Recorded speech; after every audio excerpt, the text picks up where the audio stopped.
पनवेल पालिका निवडणुकीच्या पार्श्वभूमीवर प्रभाग क्रमांक 8 मधून उमेदवार ॲडव्होकेट तुषार सतीश पाटील यांनी प्रचाराला जोर दिलाय।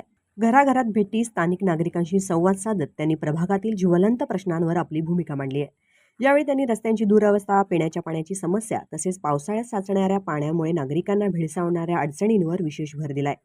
प्रभागातील रस्ते दर्जेदार व टिकाऊ करण्यासाठी पाठपुरावा केला जाईल, तसेच पाणी पुरवठा सुरळीत करण्यासाठी आणि पावसाळ्यात होणाऱ्या जलसाठ्याचा कायमस्वरूपी उपाय करण्यासाठी ठोस योजना राबवण्यात येतील असे आश्वासन देण्यात आले। कळंबोली शहरात झपाट्याने वाढणाऱ्या वस्तीचा उल्लेख करत ॲडव्होकेट पाटील यांनी महिला सुरक्षेचा मुद्दाही अधोरेखित केलाय। वाढती लोकसंख्या लक्षात घेता पोलिसांची गस्ती वाढवणे, संवेदनशील भागात नियमित पेट्रोलिंग आणि सुरक्षतेसाठी आवश्यक उपाययोजना करण्यावर भर दिला जाईल असेही त्यांनी सांगितले। आता कळंबोली शहरामध्ये बऱ्यापैकी ॲक्च्युली महिलांवर बरेचसे आता चेन स्नॅचिंगसारखे प्रकार व्हायचे, पण आता होत नाही। गस्ती कमी आहे पण एवढी जास्ती नाही आहे। ते वाढवण्यासाठी आम्ही कंटिन्यू वारंवार पोलिसांसोबत संपर्कात असतो आणि त्यांना सांगितलं होतं रात्री 10 नंतर हे लोकांना, मुलांना गार्डनमध्ये बसून नका देऊ। मी स्वतःहून गेलो होतो पोलीस स्टेशनला, महिलांना घेऊन गेलो होतो, कारण की एका महिलाच्या हस्बंड होते, त्यांच्यावर लूटमार झाली होती।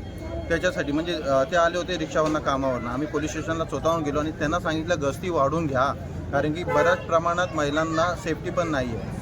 CCTV कॅमेऱ्याची जास्तीत जास्त ठिकाणी आम्ही लावण्याचा प्रयत्न करू आणि ते करूनच घेणार आहे, कारण की त्याच्यावरनं सेफ्टी वाढत जाईल। आणि त्या बऱ्याच ठिकाणी पोलीस चौकीचं आम्ही काही आणण्याचा प्रयत्न करू आणि आम्ही हेच करू, निवेदनच देणार आहे की पोलीस स्टेशन जेवढं चौकी जेवढं वाढते तेवढं चांगले।